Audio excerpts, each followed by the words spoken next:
Cześć, witajcie.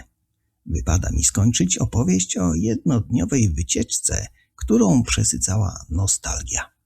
W 2 ostatnich filmach opowiedziałem o kamieniołomie Forzby i najdłuższej kolejce linowej na świecie.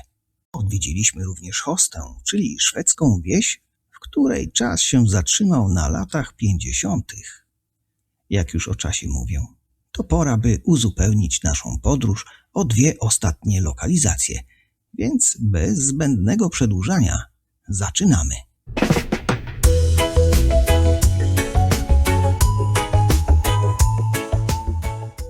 Jadąc z Nostalgii Byn w kierunku Julita Gord, mieliśmy minąć Arbogę. Nie było specjalnego planu na zwiedzanie tego miasta. Wiedziałem jedynie, że jedną z ciekawszych rzeczy do obejrzenia jest Muzeum Robotów. Jednak miałem przeczucie, że z oczywistego powodu może być zamknięte. Na naszą wycieczkę wybraliśmy się w szczególnym dniu dla Szwedów. 6 czerwca obchodzili swoje święto narodowe Nationaldag. Chwilą, gdy wjechaliśmy do miasta, jeszcze nie wiedzieliśmy, jak wiele pozytywnych doznań pozostanie w naszej pamięci i że zatrzymamy się tutaj na dłużej niż planowaliśmy. Jadąc we wcześniej wyznaczonym kierunku, naszym oczom ukazał się taki widok. Bez zastanowienia zaparkowaliśmy na najbliższym parkingu i udaliśmy się w stronę parku, w którym trwała planerowa impreza. Święto takiego formatu zawsze ma formalną i nieformalną oprawę. W dodatku przypada latem. To otwiera więcej możliwości spędzenia czasu w ciekawej scenerii, często przy udziale animatorów.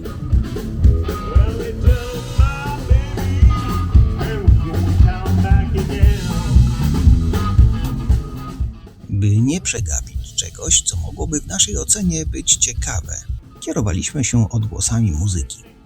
Tej z głośników i tej spod masek pięknych klasyków. Nie spodziewaliśmy się, że to małe miasteczko zaskoczy nas już na starcie.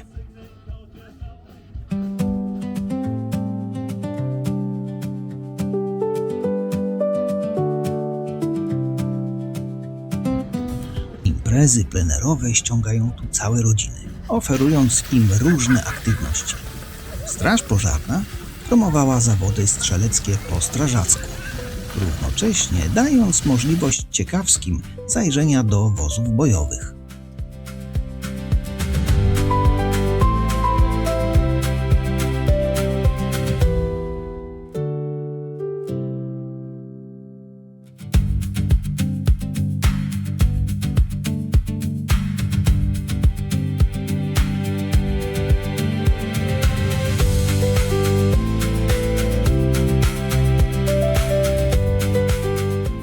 Dalej przejażdżka starym traktorem rodem z lat 50. i kilka bardzo ciekawych eksponatów, których techniczne rozwiązania do dziś wzbudzają podziw. Nie będę tego wątku rozwijał, bo nie wszystkich to interesuje. To, co w moim odczuciu budzi wielkie zainteresowanie niemal wszystkich, to klasyczne samochody. Zacznijmy ucztę dla oczu.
Szkoda, że nie trafiliśmy tutaj 3 godziny wcześniej.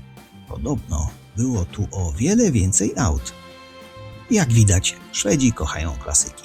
Bez względu czy wielkie, czy też małe miasto, miłość do tych aut okazywana jest tak samo. Odbudowa 70-letnich aut z zachowaniem najdrobniejszych szczegółów jest tu niemal religią.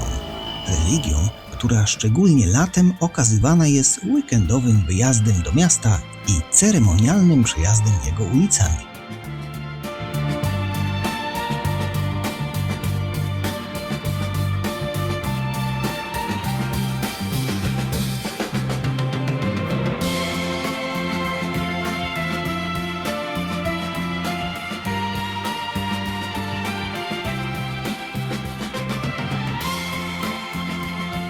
Muszę przyznać, że te przepiękne klasyki i muzyka wychodząca z komory silnika są czymś, co w obecnych czasach, przy nijakich samochodach, bez wyrazu i konkretnego napędu w znaczeniu spalinowym, jest czymś żywym, nieudawanym, wyjątkowym, niepowtarzalnym, a nade wszystko ma znamiona sztuki.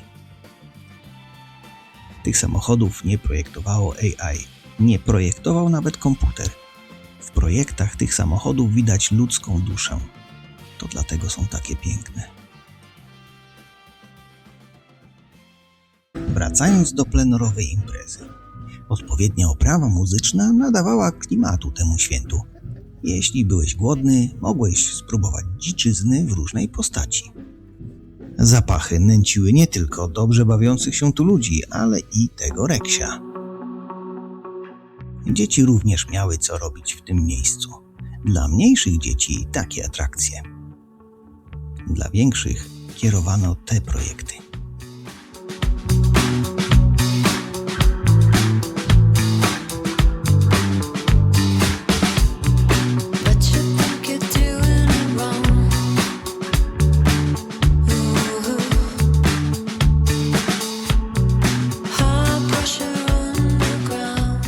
Fantastyczna rodzinna atmosfera z dala od szumu wielkiego miasta i jego ciemnych stron udzieliła się również i nam. Postanowiliśmy trochę pozwiedzać. Zaparkowaliśmy na głównym parkingu miasta i ruszyliśmy przed siebie.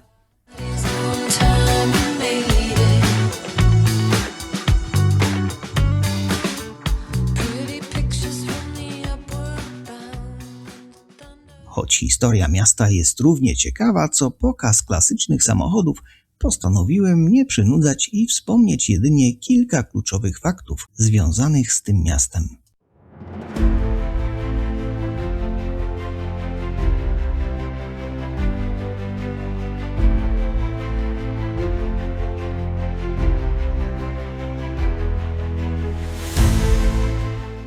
Otóż wiadomo, że miasto Arboga istniało od XIII wieku, ale obszar ten był zamieszkiwany już od około 900 roku naszej ery. Obecnie miasto zamieszkuje niemal 11 000 mieszkańców. Słynie ono z doskonale zachowanego średniowiecznego centrum w znaczeniu urbanizacyjnym, malowniczych gospodarstw nadrzecznych wzdłuż rzeki oraz ważnej roli, jaką odegrało w historii Szwecji. Jaką rolę odegrało? Otóż w 1435 roku w Arboga odbyło się historyczne spotkanie, na którym, chyba połamię sobie język na tym nazwisku, Engelbertsson został wybrany na Rikshoftsmana. Spotkanie to jest powszechnie uznawane za pierwsze spotkanie Riksdagu, czyli szwedzkiego parlamentu w historii kraju. Pomnik Engelberta stoi dumnie przed kościołem Świętej Trójcy, do którego wejdziemy.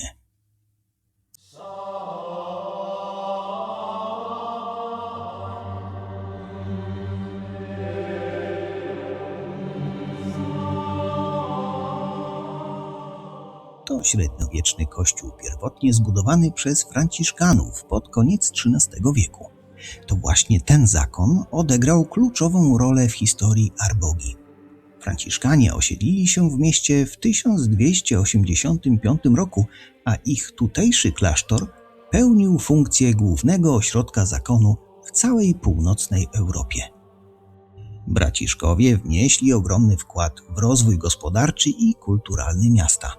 Klasztor w Arboga został zlikwidowany w 1529 roku w wyniku reformacji, lecz jego dziedzictwo jest w mieście nadal silnie obecne.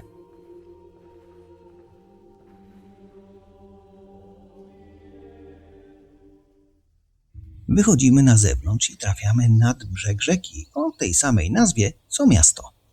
Jest tu park, w którym znajdują się 3 z 17 instalacji, a w tym przypadku rzeźb miejskich. 2 pary silnych dłoni wystają z ziemi. Sięgają po żelazo w nieskończoność. To hołd wszystkim anonimowym robotnikom, którzy obrabiali żelazo na nabrzeżach Arbogi. To właśnie żelazo, symbolicznie rzecz biorąc, zbudowało Arbogę. Żelazo ważono na wadze żelaznej. No oczywiście. Na jakiej? Nad rzeką Arbogan przed ponownym przeładunkiem, aby drogą wodną dotrzeć do Sztokholmu i reszty świata. Ostatecznie żelazo transportowano drogą kolejową. Barki opuściły miasto, a hałaśliwy port stał się spokojną promenadą. Jak widać, jest tu wiele starych budynków w zabudowie drewnianej, a układ uliczek, w tym wielu jednokierunkowych, nadaje centrum miasta pewnej nostalgii. Klimatycznie jest nawet tam, gdzie wejdziemy ze zwykłej ciekawości.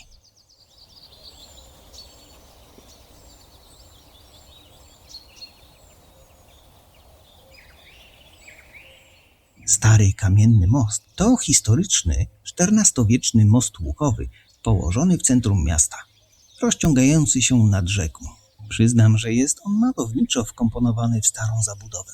Pasuje tu idealnie.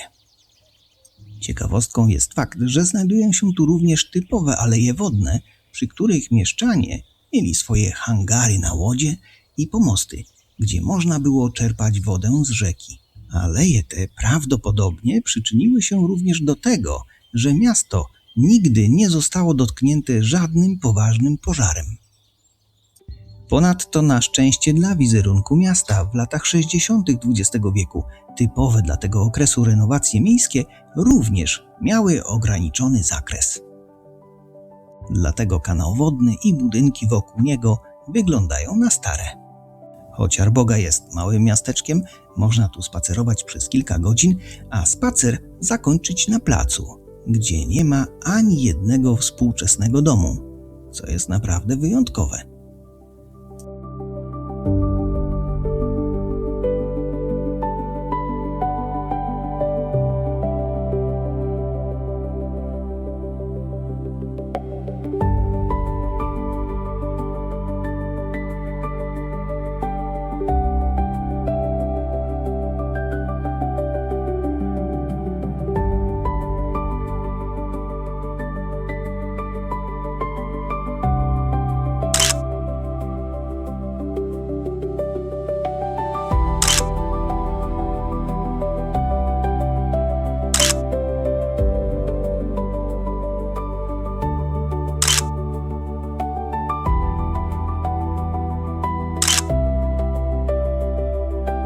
Zapomniałbym o Muzeum Robotów, o którym wspomniałem wcześniej.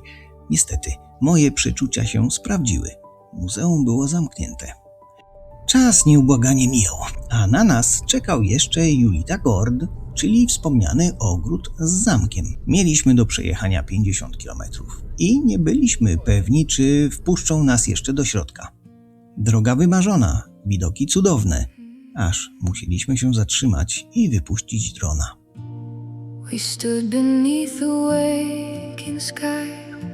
Ci, którzy widzieli film o najdłuższej na świecie kolejce linowej, znają już te kadry. Trudno było mi się powstrzymać, by nie pokazać widoku na 4. największe jezioro Szwecji, o którym być może jeszcze wspomnę w tym filmie.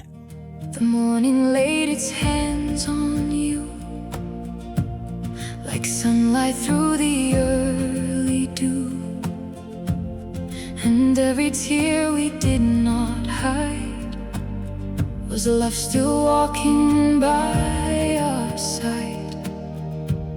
For every road must turn somewhere beyond. No dobra, wracajmy do naszej destynacji. Nie sądziliśmy, że miejsce to jest tak gigantyczne i tak mocno naszpikowane starymi domami, zamkiem, monastyrem, uroczym kościółkiem i wieloma parkami. No ale, wcale nie było na początku tak kolorowo. Zanim trafiliśmy do recepcji skansenu, poświęciliśmy trochę czasu na to, co przed bramą, nie zwracając uwagi na zegarek. Kilka chwil później okazało się, że skansen zamykają za jakieś 30 minut. Sprawdziwszy mapę tego wielkiego terenu, stwierdziliśmy, że w pół godziny to my nawet nie dojdziemy do zamku, a co dopiero zwiedzić tu wszystko. Czy warto byłoby kupić bilety i zaraz wyjść?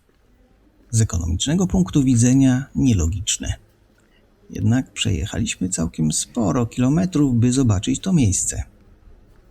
Wreszcie wróciłem do recepcji i spytałem grzecznie, czy skansen jest zamykany za pół godziny, czy może wyjątkowo w tym świątecznym dniu czynny jest dłużej. Bardzo miły pan poinformował mnie, że jeśli chcę, mogę wejść bez kupowania biletu i zobaczyć to, co będzie otwarte, zanim zamknie on wszystkie budynki. Poinformowałem, że jestem z żoną.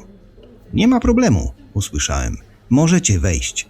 Zacznę zamykać od najbardziej odległego miejsca, abyście mogli zobaczyć więcej. Przyznam, że takie podejście mnie nie tylko zaskoczyło, ale tchnęło we mnie wiarę w bezinteresowną życzliwość drugiego człowieka. Super. Zaczęliśmy zwiedzanie. Kilka słów wytłumaczenia, gdzie się znajdujemy. Julita Gord to dwór w parafii Julita w gminie Katrineholm w regionie Södermanland. Majątek obejmuje obecnie około 2200 hektarów ziemi, 4 wyspy na jeziorze Hjälmaren, łowiska Oljaren oraz ponad 360 budynków. Dobrze słyszycie, 360 budynków. Główny budynek posiada dziedziniec z widokiem na jezioro Oljaren. Julita Gord jest własnością Muzeum Nordyckiego od 1944 roku i od tego czasu pełni funkcję muzeum na wolnym powietrzu. Znacie jakiś większy skansen z tyloma budynkami, ogrodem i zamkiem? Ja nie znam. No dobra, ale do brzegu. Choć zaczęliśmy nasze zwiedzanie od niskiej XVIII-wiecznej zabudowy, zostawię to na później. Teraz zaprowadzę was w wyższe progi, te arystokratyczne.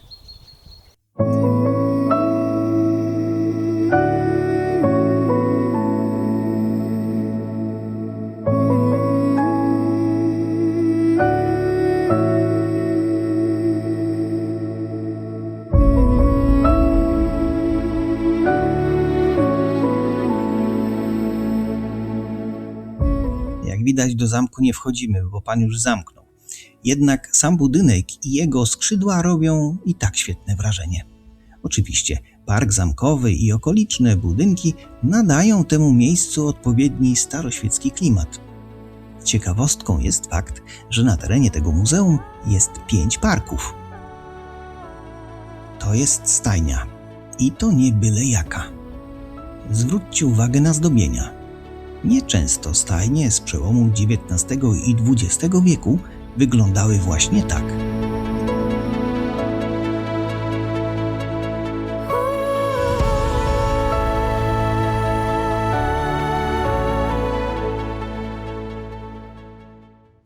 Ten budynek to skrzydło południowe, zwane również kuchennym, jak nazywano je za czasów porucznika Artura Beckströma.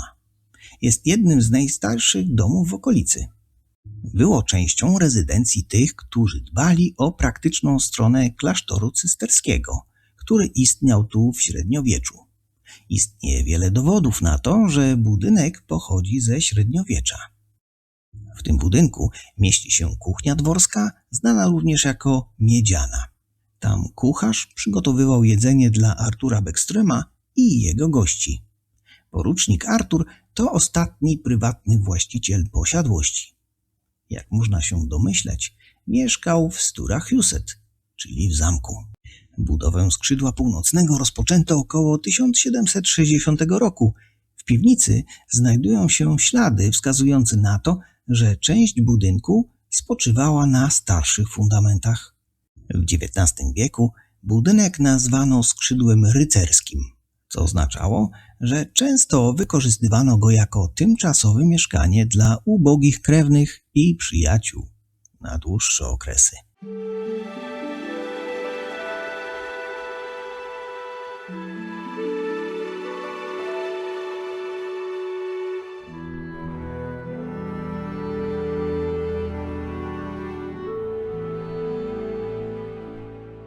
Wiecie, co tu się mieściło? Dom klasztorny.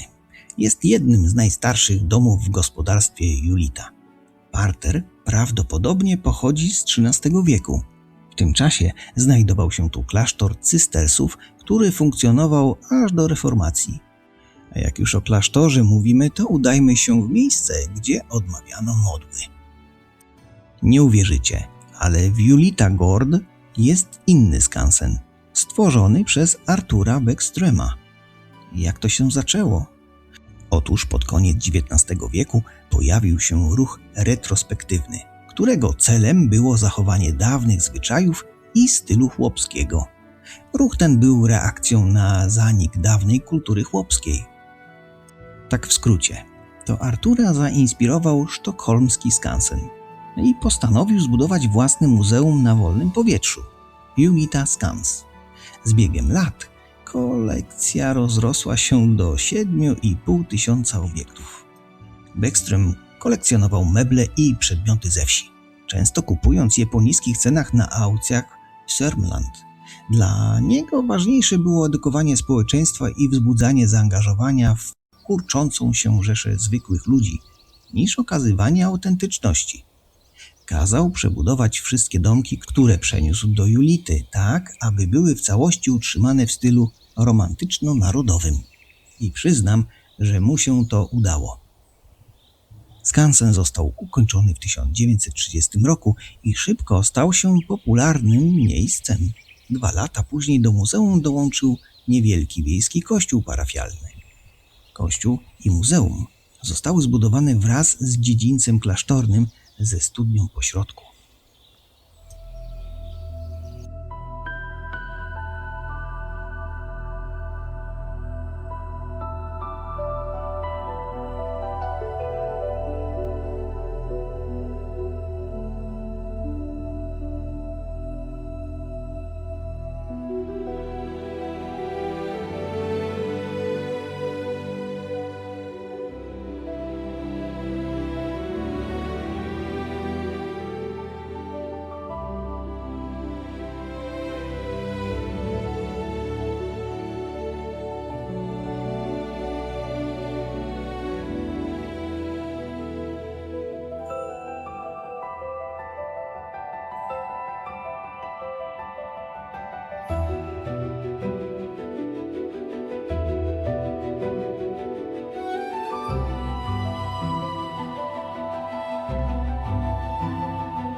No to troszkę o naturze. Ale nie będę skupiał się na poszczególnych ogrodach, gdyż nie w każdym udało mi się być z uwagi na krótki czas zwiedzania. Warto jednak wspomnieć je choćby z nazwy. ogród różany, ogród piwoni, ogród kuchenny, ogród chmielowy i oczywiście sad. I tu zatrzymajmy się na krótką chwilę, gdyż historia sadów Julita ma 500 lat. W okresie reformacji w 1528 roku Gustaw Wasa skonfiskował klasztor Julita. Z zachowanych dokumentów z tego okresu wynika, że gospodarstwo czerpało dochody ze sprzedaży owoców. Prawdopodobnie to bracia zakonni z klasztoru sadzili drzewa, z których zbierano owoce. Uprawa różnorodnych roślin, a przede wszystkim drzew owocowych, potrzebuje odpowiedniego zaplecza. Gospodarstwo Julita to archiwum klonów roślin owocowych. Tak, klonów roślin owocowych, warzywnych, bylin, róż, cebul i bulw. Pochodzą one głównie z regionu Södermanland, ale również z doliny Mälardalen.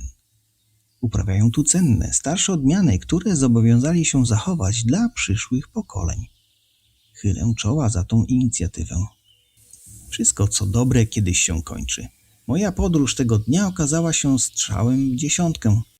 Począwszy od nostalgicznej wsi, poprzez najdłuższą kolejkę linową i piękny kamieniołom, aż do miejsc z tego wideo.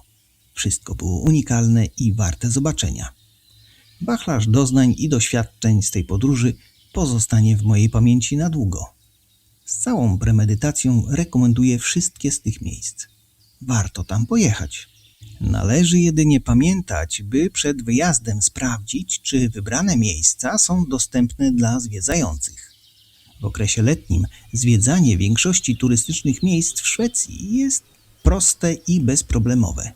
Jednak występuje tu pewna muzealna sezonowość.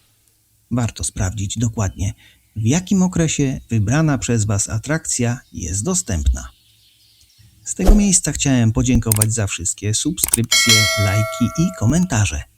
Jeśli nie oglądaliście 2 poprzednich destynacji z tej podróży, zapraszam, by odszukać je na kanale lub kliknąć w linki w opisie filmu. Dziękując za obejrzenie tego filmu do końca, żegnam się z Wami serdecznie. Do zobaczenia.